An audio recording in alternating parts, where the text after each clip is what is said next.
come the drums.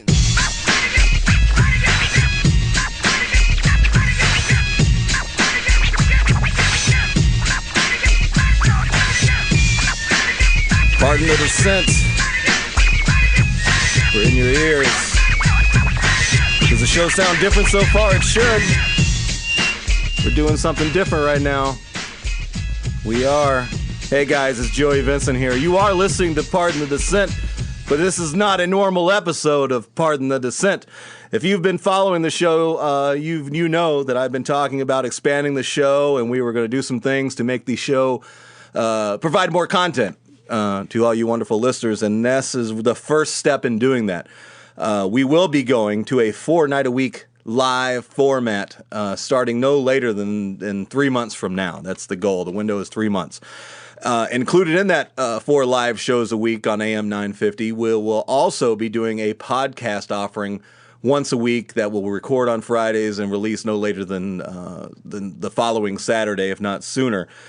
But to kind of bridge the gap between the current 1 live show that we're doing and the 4 live shows and podcasts, we're going to start doing the podcast right now. So what that means is every Monday live on AM 950 here in the Twin Cities, or if you listen around the nation, around the world via TuneIn Radio, we'll have that Monday night show live for you, and we're going to have this podcast for you as well, too. So this is going to allow me to, backtrack on some stories that maybe we talked about on Monday that we didn't get enough into, or new details came out or whatever, or maybe some news stories came in that we want to drop on you as well, too. So that's what you can expect. This is just a podcast version of the live show. It's going to be the same kind of thing. I am going to try to make this a little bit more easily consumed for the listener. We won't be doing live reads in the show, live reads of the commercials that I actually speak during the show, but we will still be running ads on the breaks because I have some wonderful sponsors that help me provide this content for you. I can't do it all out of my pocket. I got to pay the bills with them a little bit too, and they're wonderful sponsors, and I wouldn't advertise them to you if I didn't think you needed to know about them. So let's dive right in here, and I got a few other things I want to tell you about too, but I'll get into this right now. First off, today's date, July 24th, the year 2015. Now, normally, a wonderful producer I normally have, Tony Williamette. He produces all the live shows here, but today in studio, Scott Atkins is here. How are you doing, Scott? How's it going? Excited to be here. Good. Glad you sounded totally excited to be here. Super excited. Scott's not really an emotional guy. He just that's him really excited. Let me tell you about Scott. Scott, not only does he work for Tony at Minnehaha Recording Company, right? One of our sponsors. Scott is actually also another one of our sponsors. Scott is the Scott from Scotty and the Don.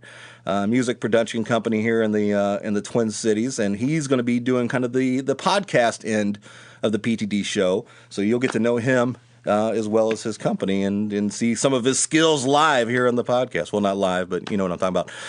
Let me mention my other sponsors, get that knocked out. We also have our title sponsor, Bell Bonds Doctor. Totally awesome sponsor. Natural, pure drinking water, the only drinking water that I drink. Against Stupid Simple Branding, another one. And then, of course, Minnehaha Recording Company and Scotty and the Don. And last self-promotion plug I want to give here is make sure you go to the Pardon the Dissent website. That's pardonthedissent.com.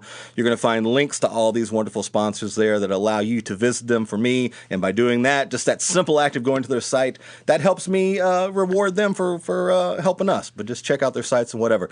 You also find links to all the social media for PTD. You'll find our Facebook page link, our Twitter link, all kinds of different content there. And there's more stuff being added every day. So go there, connect with us, and we appreciate that. All right, let's get into some stories here. And this first one we're going to talk about is going to probably fill up the rest of this first segment and part of the next segment.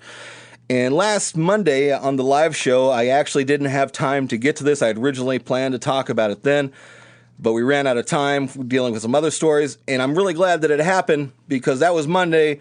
And then the next day, the story just totally exploded. And I'm talking about the Sandra Bland story. Okay, if you're not familiar with Sandra Bland, a black woman who was traveling through Texas. She had traveled to Texas from Illinois for a job interview at her alma mater, her school in Texas. She got the job. totally happy on this new path in life. She's seen nothing but brightness in her future. And what happens? She gets pulled over. She gets pulled over in Texas. And she got pulled over for essentially not making a signal change. And, well, to speed up here a little bit, 3 days later, she's dead. She's no longer with us. And she died under strange circumstances. So I want to talk a little about that. Why I said I wanted to wait was because Tuesday was when that dash cam video came out, was the dash cam video of her actual arrest. And guys, if you haven't seen it yet, you need to search it out. You need to see it. I've posted it. I've posted it a few times on the Pardon the Dissent Facebook page, but I want you to check it out. I want to get into different elements of that. I want to talk about the stop itself, the interaction between her and the police officer Brian Encina, I believe is this gentleman's name. We're going to talk a little bit about that. We're going to talk about some of the time that she was in jail, and I've got a few other elements of the story that I want to share with you. So we're definitely going to get deeper into that. I also have today I have some stories about people in the government making drugs. That's a fun story. What else do I got here?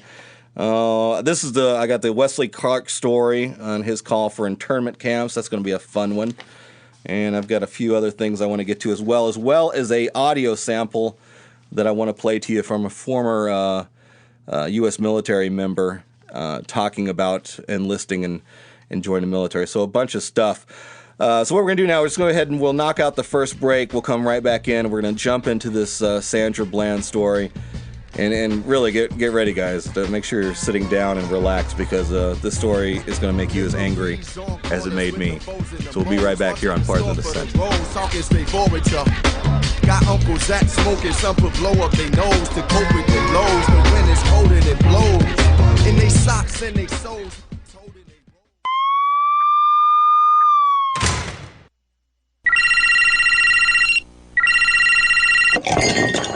Hello? Oh man, I'm really in a world of hurt now. Really? How long have you been there? I don't really know, but I have to be at work tomorrow. Oh man, you gotta call the doctor. Really? But it's so late, and doctors make me nervous. Maybe I should just wait here and see if this gets any better. No, trust me. The bail bonds doctor is always the best option, and he's available 24/7. Unlike other bail bondsmen, this guy is extremely trustworthy and professional. He can get you out in no time. Give him a call. One day, even you could find yourself needing the help of a bail bond service. That's why you should know there is a professional, dependable, and affordable option. Bail Bonds Doctor. Before you find yourself in this position, put this number in your phone, 612-332-3030. Available 24/7 at 612-332-3030. Online at bailbondsdoctor.com. The doctor is in when you need to get out. We want to hear from you, so get connected to Pardon the Dissent. You can find us on Facebook by searching for Pardon the Dissent. Follow us on Twitter at PT Dissent. Email us at pardonthedissent@gmail.com and visit our website, pardonthedissent.com.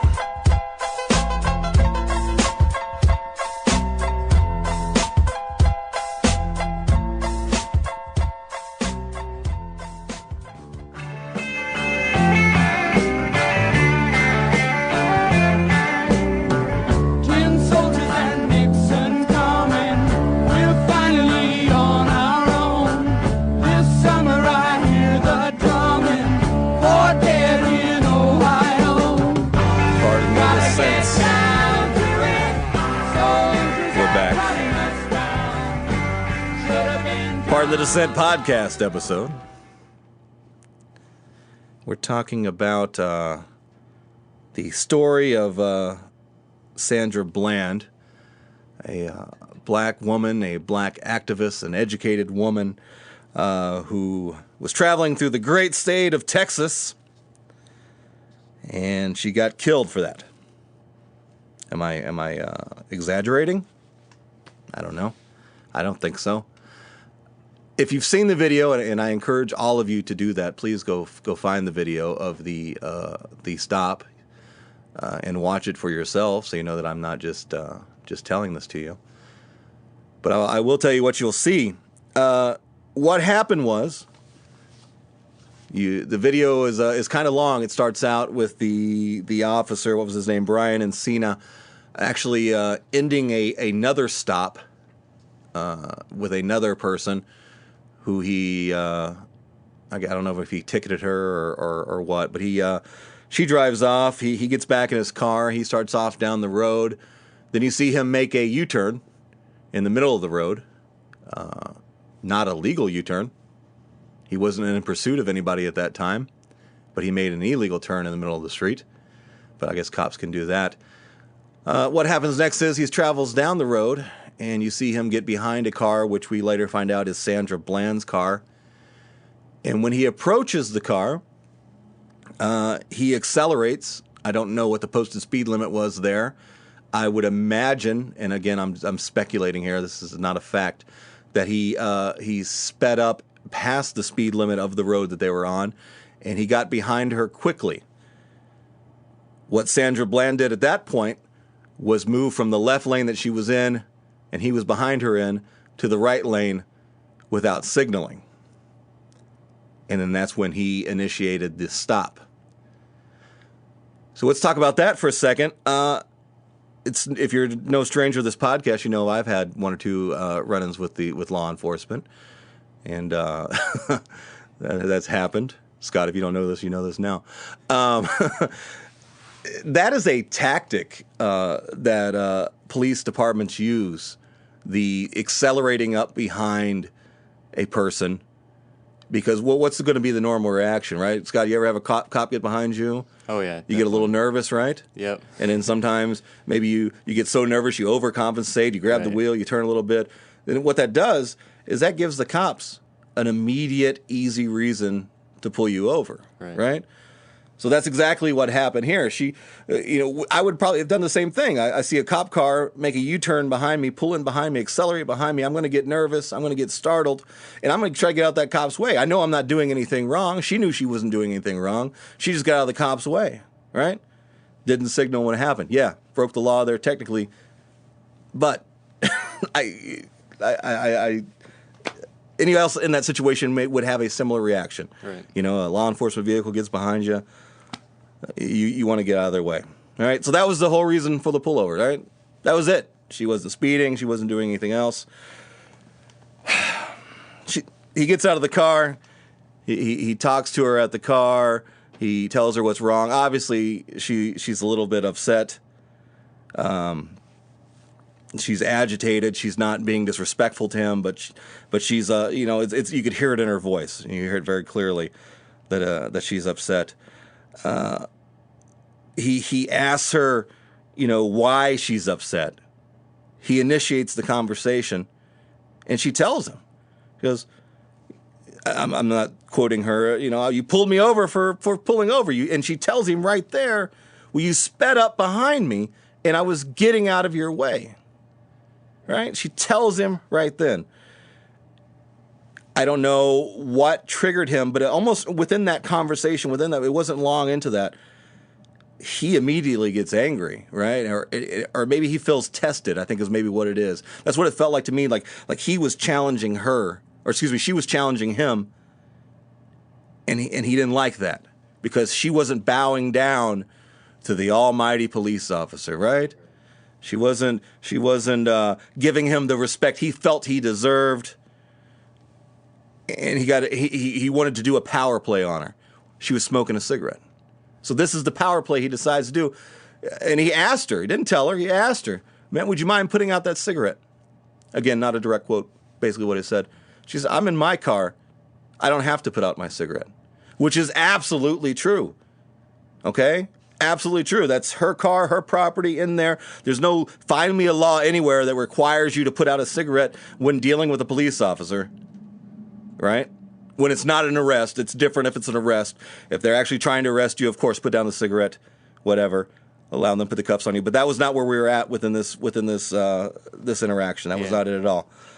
Yeah, and I think it was like you were saying, because from what I remember in the video, he had asked her, why she was irritated, and she sounded irritated, but she wasn't really aggressive about it or anything. Right. She was just explaining herself. But yeah, from what I remember, she said it, and she made what it seemed like is she made such a valid point that he kind of felt like he had to, defend himself in some way. Right. And by doing that, he just decided to, do the cigarette thing and kind of enforce his power on her because of the fact that she made a valid point of why moving over. He kind of felt insecure about it, it seemed like. Right. That's exactly what it was.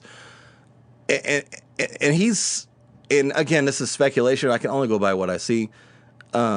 He, to me, comes across to me as that element within law enforcement that I'm starting to feel, I didn't always feel this way, that I think is maybe even a majority within the numbers, within the ranks of the police department, whereas they feel either by this system of culture, of hero worship that maybe we as a society have allowed them to get to this point where they don't feel that you should have to say anything to them.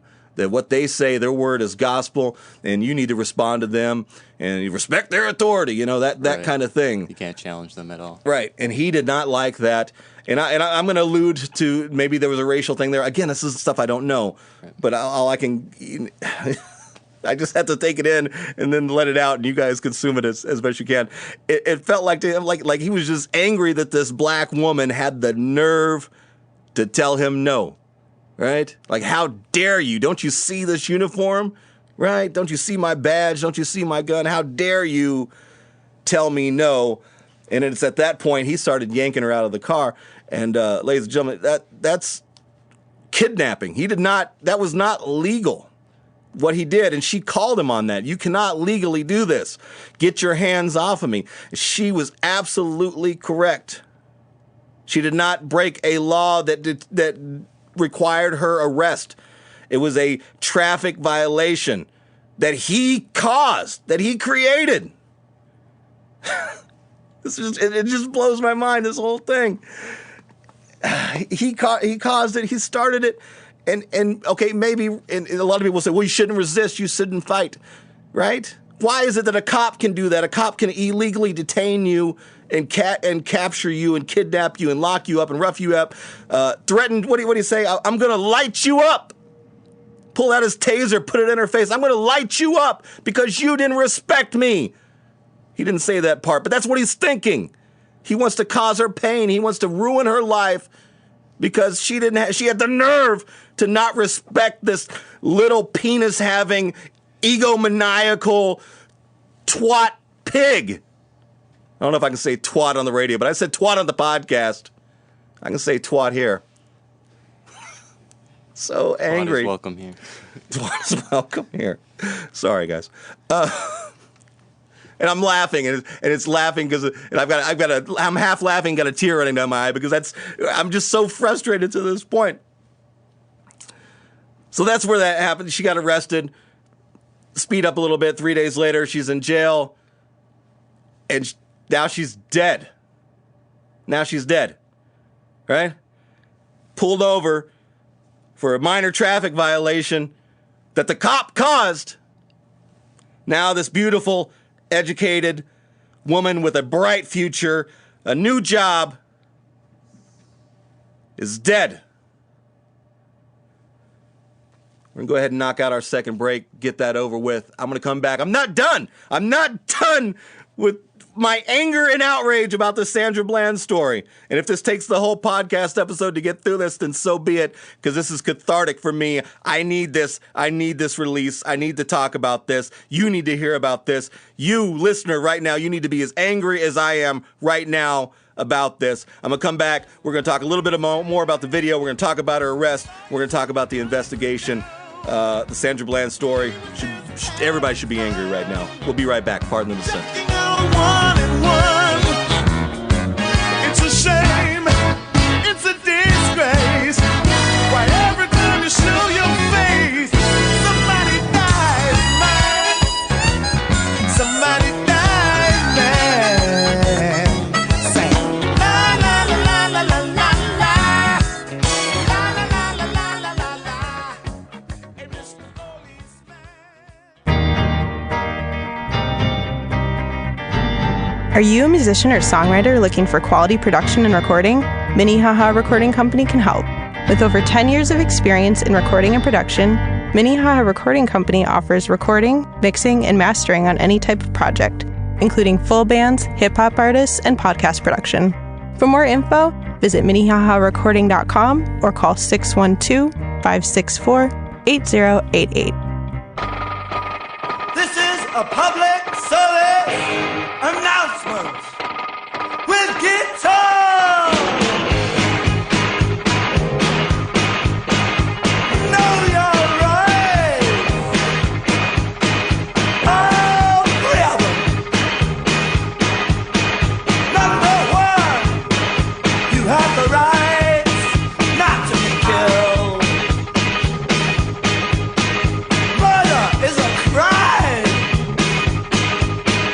unless it was done by a policeman or an aristocrat. Couldn't pick a more perfect song. Pardon the dissent, Joey Vincent here. Scott working the buttons here at the beautiful Minnehaha recording studio. Did I point that out, Scott? Did I say that in the beginning where we're recording at? I don't think I did I? I don't know. I didn't. You guys remember one of my wonderful sponsors is Minnehaha Recording Company, and I promised I wasn't going to do any live reads, but I just want to mention here for future reference, we're going to be recording these episodes in Minnehaha Recording Company's beautiful studio located in South Minneapolis, just 2 blocks away from Minnehaha Falls. And I've been in a lot of different recording studios of different sizes and from different producers. This is very, very comfortable, and definitely I encourage you to go to their website, take a look around, especially if you're in the market for recording anything. This would be a great place to do it. You got to see the studio to believe it. Okay, back to wonderful happy news. Just kidding. This is part of the dissent. We don't do that stuff here. We're talking about Sandra Bland, the story that everybody should be talking about right now, right? Like if you're at work today, after listening to this podcast, you went to the gym, you worked out, you say, I'm going to listen to some part of the dissent.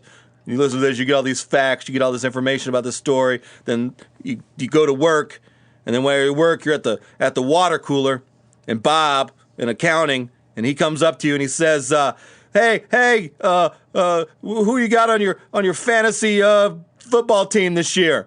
And we'll look him square in the eye and say, "Shut your silly ass up, Bob in accounting. Let's talk about this Sandra Bland story." That's what I want you to do. That's how serious this is here, right? Don't be one of those people. Don't be one of those mush-brained people well, it's not me. Didn't affect me. My name's not Sandra Bland. But it will. It will affect you. It will. It will affect you by allowing this kind of behavior to continue, by not shining a light on it, by not drawing attention to it, by not expressing a unified amount of outrage between all of us. This kind of behavior will continue to grow up until the point that, and prepare yourselves, I know this is going to be hard to think about, to the point that this may start happening to white people. Holy cow! Is that a possibility? Yes, it is. Surprise, it already does happen. It happens to white people too, right? Of course, not at the rate that it happens to black people, right? Because cops are kind of smart in the sense that they know that a lot of black people aren't as financially secure as white people are, you know? That whole systematic racism thing has a financial component to it, that they know that most black people don't have the right or don't have the ability to hire a gigantic lawyer to crush their world. So they're easy victims, right? But keep ignoring it. Keep being in your happy little world. Keep thinking that none of this will ever happen to you and never affect you, because it will. And I think I mentioned this maybe in the last show, the last live episode, is if you don't care at all on an emotional level about human life being affected by this kind of behavior within the law enforcement that we pay for with our tax dollars, okay? Not only are you getting an inferior product with the money that you paid for, right? Because if that happened anywhere else, like if you went and go bought a big 52-inch flat screen TV and you turned it on and it didn't work, you'd take it back, right? Scott, you don't want a defective TV you just paid $2,000 for, do you? Heck no. Heck no, right? Why would you want to pay for a defective law enforcement system in this country? Why do you want to pay for that? But that's not where it stops, right? Because it goes deeper than that. It goes much deeper than that, right? Let's take the Eric Gardner story, right? Remember Eric Gardner? I know it's hard to keep up, guys. I've got a running list somewhere of all the people who have been executed by police in this country. And so the names are mixed up. All right, you just gotta deal with it, okay? But Eric Gardner, that was the gentleman who did the vicious, heinous crime of selling loose cigarettes in New York City, which I guess that's almost as bad as not signaling. Then he got choked out and died after telling the cops multiple times, "I can't breathe." There was a settlement in that case. I think it was like 4.9. Do you remember the total? 4.9 million. I think. I actually didn't hear about the settlement. They just accepted a settlement. I want to say it's 4.9 million. It's not enough. It's not enough. Is that going to his family or? Yeah, that's going to his family. And of course they have to. Part of the agreement to that was they have to, I guess, release the responsibility from the NYPD. Some kind of legal mumbo jumbo, like, hey, you got to pretend like we didn't really do anything. Then why are you paying $4.9 million? Right. It's paying you to be quiet. What was my point? Oh, my point was this. Sorry, it's an emotional outrage here. I'm already 6 minutes into this segment. It's supposed to be 10 minutes, but we're going crazy. It's podcast. Rules have changed. The game's changed. The point was that if you don't care about the human element of this, if you don't care about black people, if you hate black people, right? And I'm using the racial component here because Sandra was black. If you can't stand black people and you don't care if they die, fine, I guess. But know that you're paying for it out of your pocket when they sue, right? That 4.9 settlement or whatever it was that Eric Gardner got, the cop didn't write a check for that. That didn't come out of his pocket. That came out of your pocket, the taxpayer, right? So pick something there. If you don't care about humanity, at least do what makes good fiscal sense. And don't invest your tax dollars in murdering cops. And demand for that to change. I still got more to talk about. I don't care. If you don't want to hear more about Sandra Bland, turn the podcast off. Go pound your head into a wall. Because you should be outraged about this. I clearly am. The video. Talking about the video, the dash camera video that I referred to. If you look at that and watch that, the original release that they had of that, it looked edited. Yeah, it looked edited. You watch it, and there's a part where, who's our hero? What's the hero cop's name? Brian Encina. That's sarcasm. He's talking to somebody in a squad car, and you're watching the video, and then like outside of the squad car, you see cars passing. There's like this white car that passes, and it goes... and it makes a left-hand turn, and then that repeats. The same car goes down the road, makes a left-hand turn. It does like 2 or 3 times. Then an additional part of that video, another car goes straight forward, and as it's driving, disappears. It disappears on the video. Like you see it, it's there, and then it's gone, right? It looks edited. It looks faulty. It does. I'm going to refer to a story here, get you some sweet, juicy quotes. This is from the Washington Post. The headline of this story was, "The video of Sandra Bland's traffic stop. Was it edited? Texas authorities respond." On Wednesday, a spokesman for the Texas Department of Public Safety categorically denied that the 52-minute video had been altered and instead blamed a technical issue for the anomalies in the image. Technical issue. You notice that whenever there's something like this, it's always a technical issue, right? But if it's you, if I get pulled over and I'm smoking a blunt, I don't get to say, hey, it's a technical issue. I don't know where this blunt came from. It just technically appeared in my fingers and I'm smoking it. Sorry, officer. I don't get to use that excuse. Here's a quote from the same story. "The video was not edited." This is spokesman Tom Venger.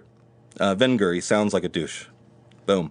This is what he told the Washington Post. He said, "The video was not edited. Not edited. There was a technical issue during uploading. Of course there was. Of course. Why would you not want to have a very reliable system of video capturing when you're doing things that require evidence for legal cases? Why would you not want to have that? Vinegar said, not Vinegar, it's Vinegar. I'm tripped up on my own joke. Vinegar said the agency is working to correct the issue and will release a new version of the recording. Asked whether he believed that the audio might have been affected, Vinegar said, "It sounds to me like the audio was not affected." Well, thank you, Vinegar. Thank you, person who's working in the actual department that might be wanting to try to cover this up. Thank you for your clearly non-partial opinion about it, right? He lied in the video, too. The cop lied in the video. This is another thing that you can hear. You can hear in his own words. Right at the point where he is, where I'm mentioning about the cars disappearing and the same car reappearing and making multiple turns in the same direction. He lied. I don't know who he's talking to. Again, I'm talking about Brian Encina. He's talking to somebody, probably his union rep. That's first place cops call when they know they've done wrong because they want to protect their ass, because that's the kind of cowards that some of these cops are. You know, they know, well, my ego got out of control again. I attacked a black woman, threatened to tase her, and arrested her for no reason whatsoever. I guess I better protect my ass now. That's how a lot of them operate. He lies in the video. He tells whoever he's talking to, well, you know, I was just trying to de-escalate. She got all crazy. You were not trying to de-escalate anything. You caused this, Brian Encina. This is your creation. You did this, okay? You illegally kidnapped, assaulted a woman because she wouldn't bow down to your perception of this authority, this godlike position that you feel like you need to be in. Because you wear a silly polyester uniform and a tin badge and you got a gun on your hip and you think you've got some kind of additional rights of respect that the rest of us don't have. You coward, you pussy, you pig. You're disgusting. You're disgusting. Well, talking about her death and how she died and why she died, all that's insequential right now. Because none of this would have happened if you would have did your damn job the way you're supposed to. We don't pay you to be thugs. We don't pay you to be bullies. It's not part of your job requirement that you get respected. In a perfect society, would that be the right answer? Should we respect each other? Yes, we should. Yes, we should. And yes, if a cop is being respectful to you and just doing his job legally and within the parameters of the law, then you should respect him up to the point where it's kind of hard. I mean, you don't have to like him. You don't have to do all that. You don't have to kiss his ass. But you should at least, understand that there's a human interaction there. And that's one of the parts about this, about all the law enforcement stuff I complain about. I think that might be the core of it. At least what upsets me the most is it's the lack of humanity. And this is a topic I circle back to on so many things. When we talk about drones or anything else, it's the human element here that, if anything, I want to protect, right? And that's what I see a lot of these cops not doing. They're disregarding the human element. They forget that they're dealing with another human being, a flesh and blood human being, a person with a family, a person with love, a person with aspirations, with dreams, with goals. She would be alive right now. Most likely. I guess I can't account for everything. If you would have made this stupid stop for this ignorant reason, put out your cigarette. Screw you! Screw you, Brian Encina. This is my car. I paid for this car. You stopped me over a BS charge. I'm going to smoke my cigarette in my car, sir. Pig. Disgusting. We're way deep into this thing. Let me jump ahead here. Tears rolling down my eyes here, guys. Find these videos, watch these videos, read up on this story, get as much stuff as possible, because I'm not going to be able to give it to you all. Remember, guys, my show, part of the Senate, it's infotainment. I try to bring you some information and try to make you laugh along the way on some really hard subjects to laugh at sometimes, but that's my goal here. But I'm not the ultimate source. Your brain, your research, you need to be your own source. You need to verify everything I tell you. I'm not going to be able to give it to you all every single time, so please don't stop with me. Keep digging. But I do want to touch on one more part of this story, and then we'll go to break. And in the last segment, I'll change up for some different stories. Get worked up, Scott. I do. All right. You ready for this? This is what you're going to be dealing with when we're doing this, man. Yeah, I like it. Okay. This story talks about the... this is an older story. This talks about the investigating of the actual death of Sandra Bland and who was doing the investigating. And God, dog, this is after they found her, what they're claiming a suicide, hung by a trash bag in a jail cell. The Texas sheriff and the prosecutor who have been charged with investigating the suspicious death have been accused of racism in separate incidents. Not talking about this story. They've been accused of racism before. This is who we're supposed to depend on to investigate this. Of course, there's other agencies involved in it now, but I want to backtrack to this point of time when the story broke after her death, and this was who made the decision that she committed suicide and tried to sweep it under the rug before the other agencies got involved. Just last year, the prosecutor, Elton Mathis, was accused of sending threatening messages to an African-American pastor. That pastor had criticized the prosecutor for bias in how he handled cases involving minorities.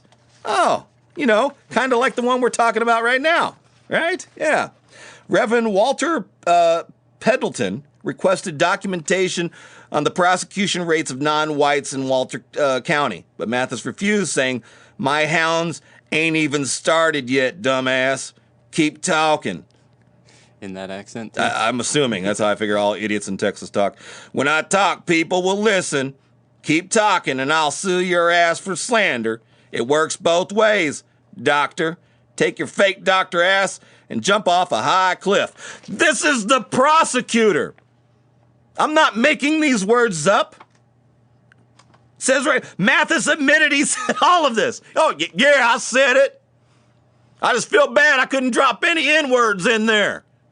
He didn't say that part. I made that part up. But everything else he said, take your fake doctor ass and jump off a high cliff, because that's how you talk when you're a prosecutor. When you're you represent the law. Very professional. Very professional. And sure, in Texas, it's a requirement. Now he's in charge of determining if any, I'm reading from the story again. Now he's in charge of determining if any criminal charges will be filed in the strange death of Sandra Bland, an outspoken critic of police violence against African Americans. But Mathis is not the only one involved in this investigation who has a history of clear-cut racial bias. Waller County Sheriff Glenn Smith was suspended back in 2007 from his former job in Hempstead, Texas, still in Texas. That termination came after he and 4 other Caucasian officers were found to have humiliated and mistreated a group of young African-American men. The officers strip searched the young men, claiming they were looking for drugs. But of course, that search didn't turn up anything, right? Racist sheriff, clearly racist prosecutor, investigating the death of a African-American activist in the great state of Texas. Research the story, read the story, follow the story closely. Everyone put a magnifying glass on it. Everyone put a flashlight on it. It's time to do something. You will be the next victim. That's what you need to think in your head. You will be the next victim. We all have the potential to be the next victim. Joey Vincent, Pardon the Dissent. We'll be right back. A little different stories. Add up what they subtracted. 3 out of 12 months, your salary pay for that madness. Man, that's savage. What's left? Get a big ass plasma to see where they made Dan rather point the damn camera. Only approved questions get answered. Now stand your ass up for that national anthem. Welcome to the United States, land of the thief, home of the slave. The Grand Imperial Guard, where the dollar is sacred and power is God.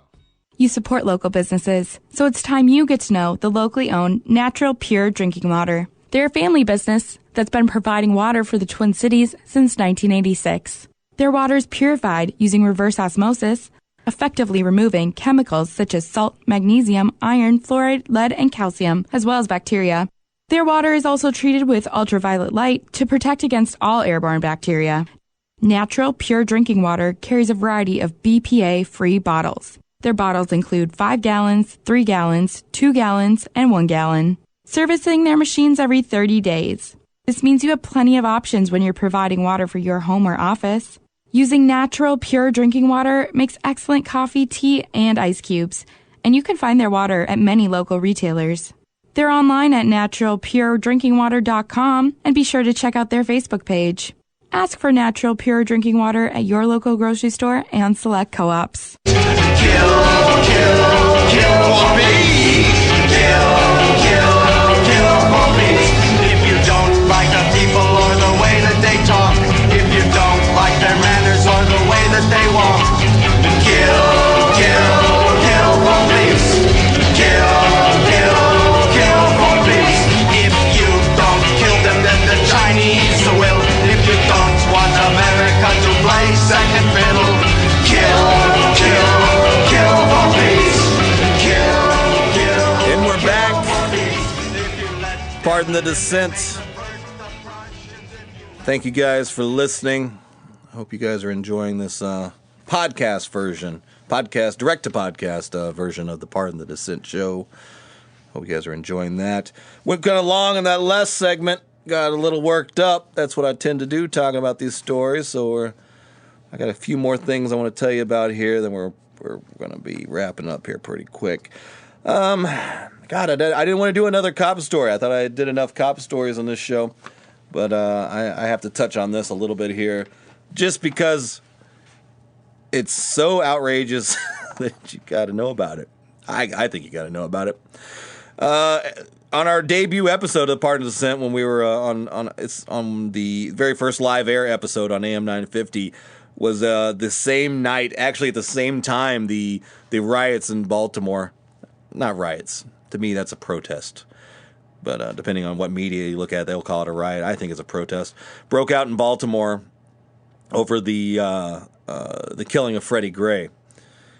And so every time a new story comes up attached to that, I feel like I'm obligated now to talk about it. And this one here, if this doesn't tell you the mindset of much of law enforcement, I'm not going to say all, much of law enforcement in this country, this should really sell it for you here. Here's the headline. This is from Truth Voice. Very good source for stories of this nature. Fundraiser for cops who killed Fredy Grey.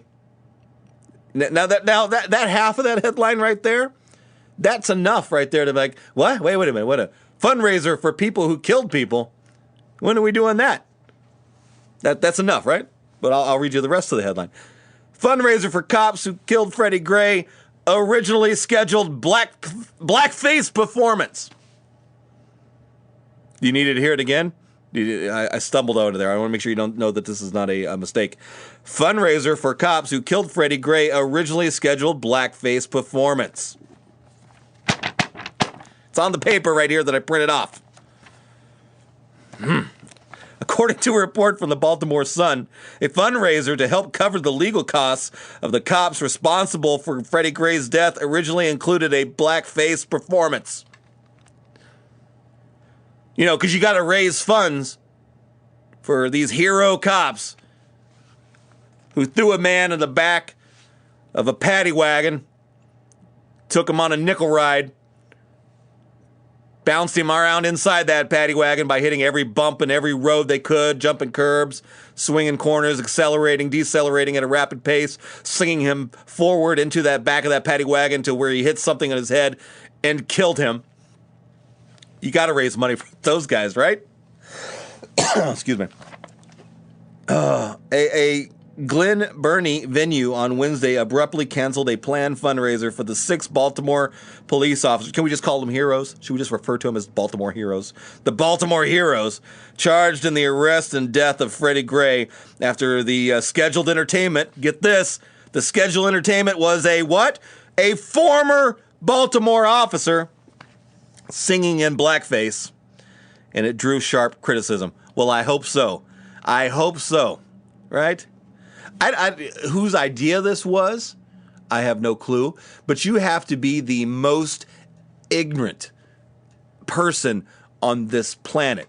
You want to be racist? You want to be hateful? Fine, be racist and hateful. But why would you do this after that? Just for PR reasons alone, why would you think this was going to work?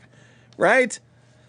The irony is, 2 of the 6 cops, excuse me, 3 of the 6 cops, my apologies, are minorities. So yeah, let's have a blackface entertainer while raising money for murderers.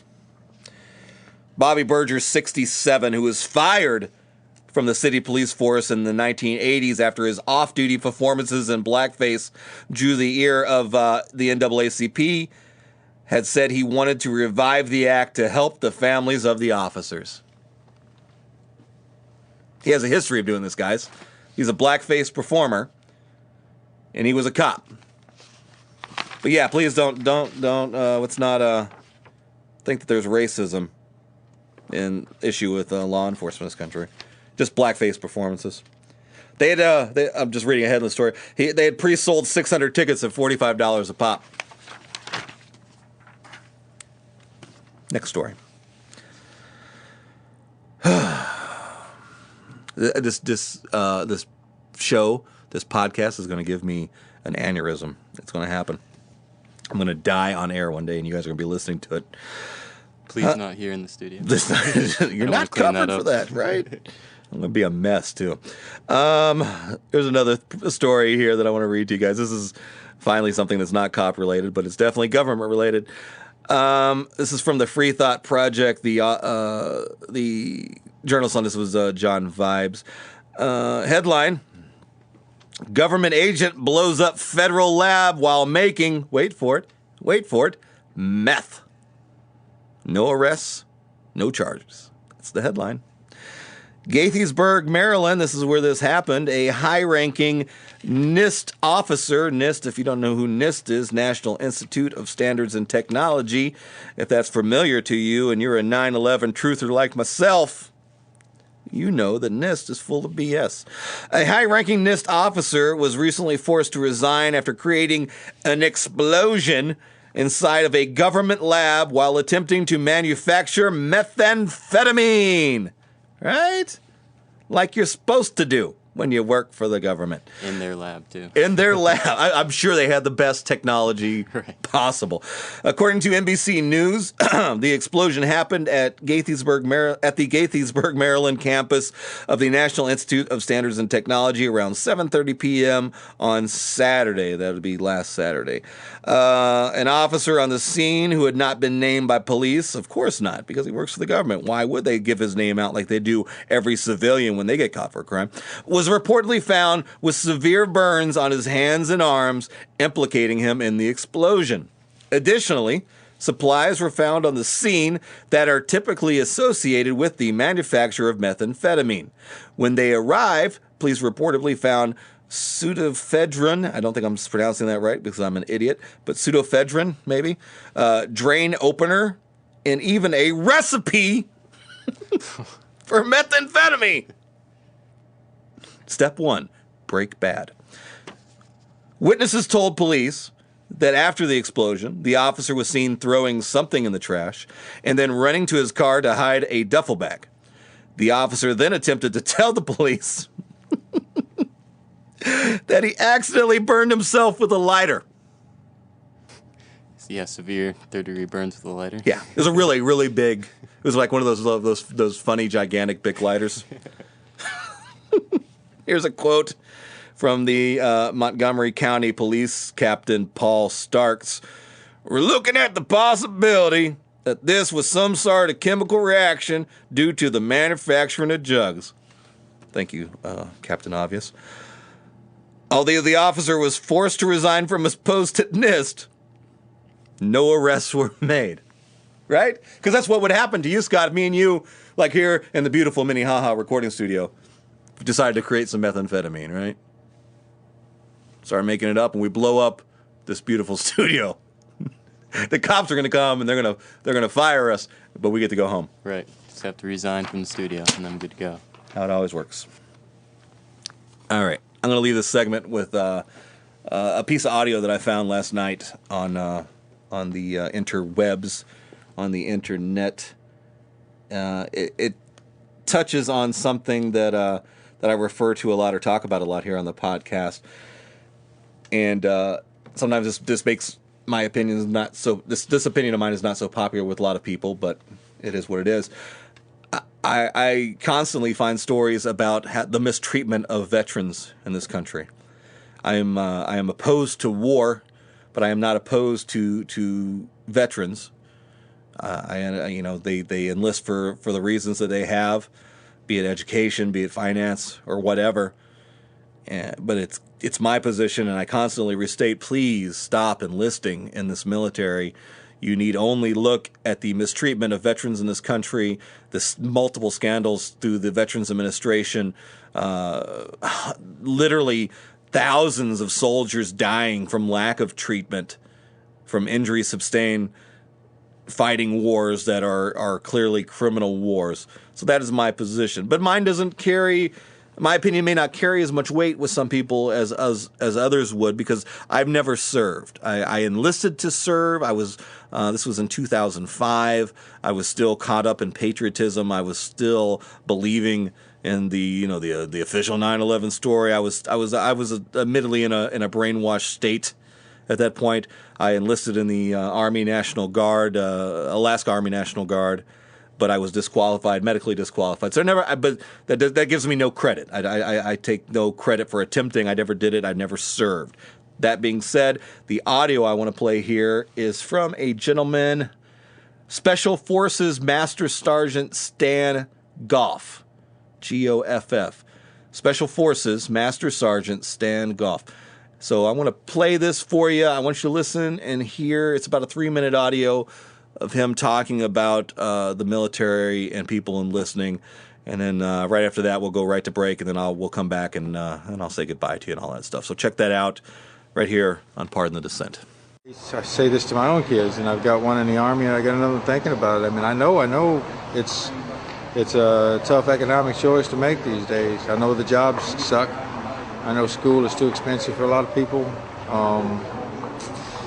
I know they make it attractive, but you just you have to continue to remember what it is that they're doing. That organization does not exist to give you money for school. That organization exists to assert the political will of the United States government against other people by force of arms. And what they do is not like it's portrayed in the movies. They're not sending you out there to be a hero. They're sending you out there to be a bully.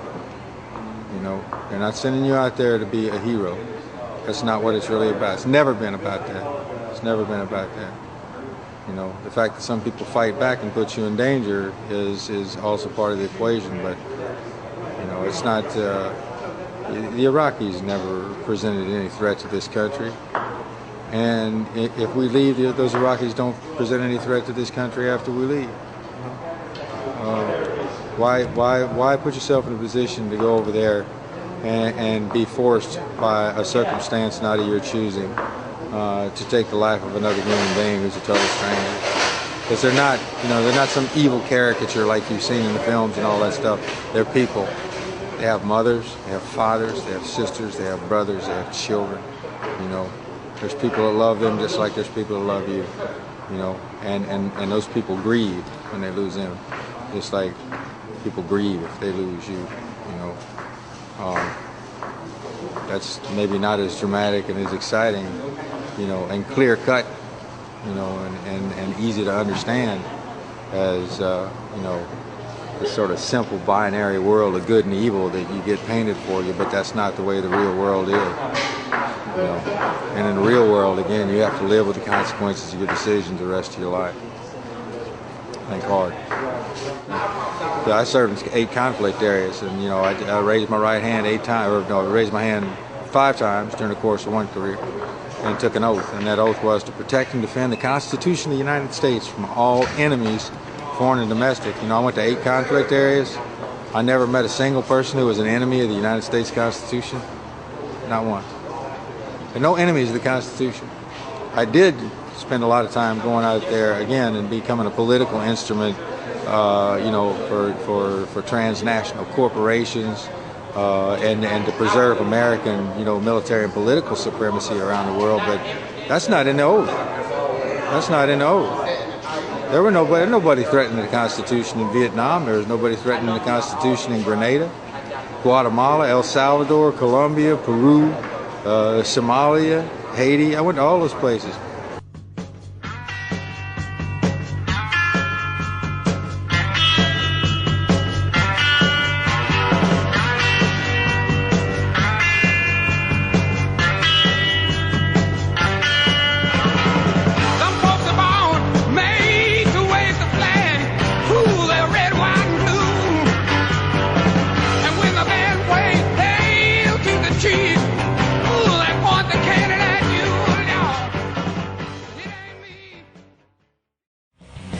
Hey everybody, my name is Joan Vorderbruggen, and I want you to tune into my new weekly podcast, Joan of Art, on the Alive and Social Network. Each week on Joan of Art, we will interview some of the most talented artists from across the Twin Cities. I'm talking painters, costume designers, filmmakers, poets. There's going to be something for everybody. You won't believe some of the things people are making. 598,000 light brights. Tacumba created the world's largest light bright. Right. So I know that there's a piece that you're working on. It's called How to Have Fun in a Civil War. A friend of mine is like, you're bringing Civil War to the state fair.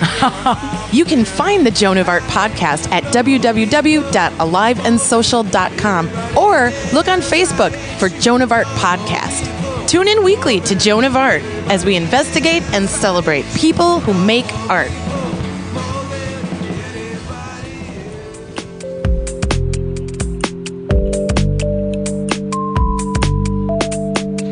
Last week I had the strangest dream, where everything was exactly how it seemed, where there was never any mystery of who shot John F. Kennedy. It was just a man with something to prove, slightly bored and severely confused. He steadied his rifle with his target in the center and became famous on that day in November.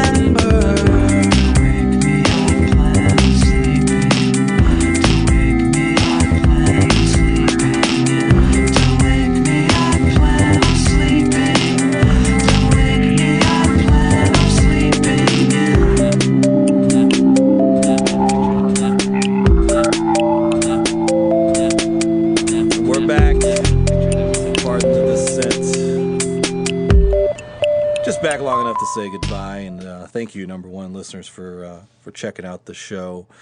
Remember, this will be a regular thing now. We will have the live Monday night show, which airs here in the Twin Cities, 11 p.m. Central Standard Time via AM 950 KTNF. If you're not a local listener and you want to check the show out live, so that way you're able to call in and participate in the show, you can get it anywhere in the world by using the TuneIn Radio app.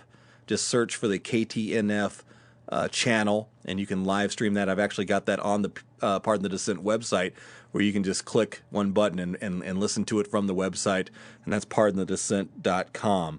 So then we'll be back Monday night, and check us out there. And every Monday night, then, of course, we're going to be doing this podcast every Friday afternoon as a kind of a recap, and then That'll be available for you too. Some more content for you guys, and thank you for creating demand for that content.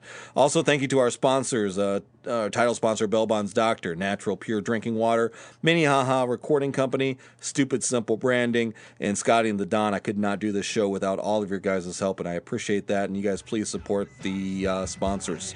All right, guys, until Monday night, keep seeking the truth. Patriot, the flag shop is out of stock. I hang myself at half-mast.